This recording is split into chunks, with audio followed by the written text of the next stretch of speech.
নমস্কার বন্ধুরা, creation by মনীষায় আমি মনীষা চলে এসেছি অনেক দিন পর আবার একটা নতুন ভিডিও নিয়ে।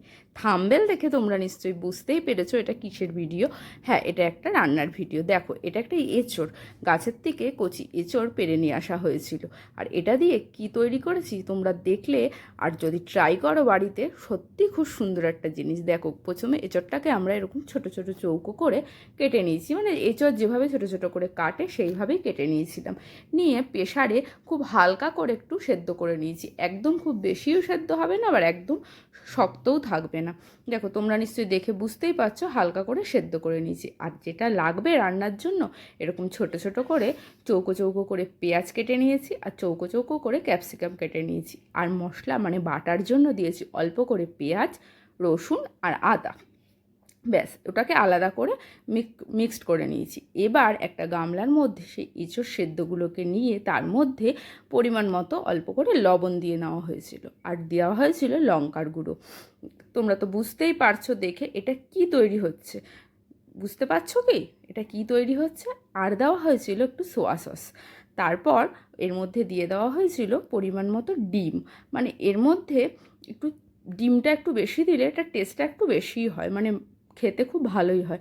প্রায় আমরা 4-5টা ডিম দিয়েছিলাম।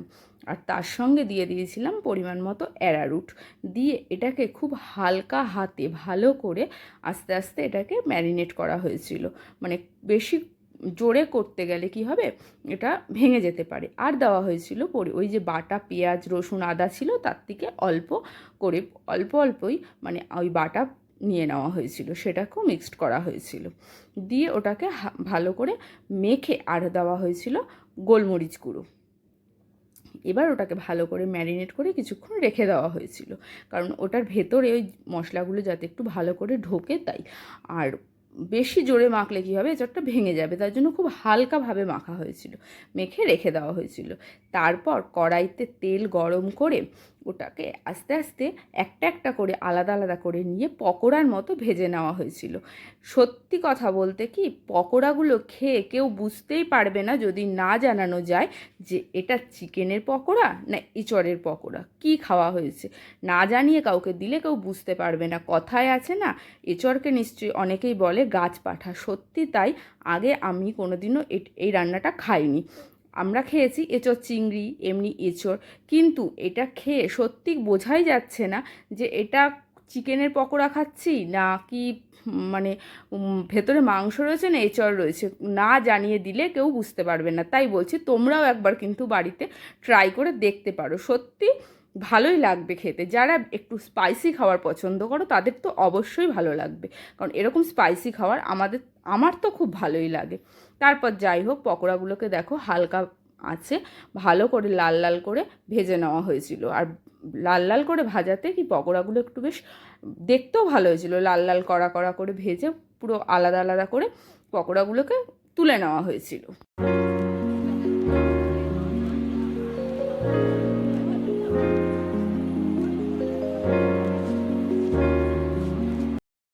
এবার দেখো, আমার সব পকোড়াগুলো ভাজা হয়ে গেছে। তারপর ওই তেলের মধ্যেই ওই চৌকো চৌকো করে পেঁয়াজ কেটে রাখা পেঁয়াজগুলো দিয়ে দিয়েছিলাম, আর হালকা হাতে ভেজে নিয়েছিলাম। এবার তার মধ্যে দিয়ে দিয়েছিলাম পরিমাণ মতো লঙ্কার গুঁড়ো, আর দিয়ে দিয়েছিলাম একটু সামান্য হলুদ, আর দিয়ে দিয়েছিলাম পরিমাণ মতো লবণ। দিয়ে ওই ক্যাপসিকাম টুকরোগুলোকেও ওর মধ্যে দিয়ে দিয়েছি। দিয়ে এবার একটু হালকা ভালো করে নাড়াচাড়া করে নিয়েছিলাম।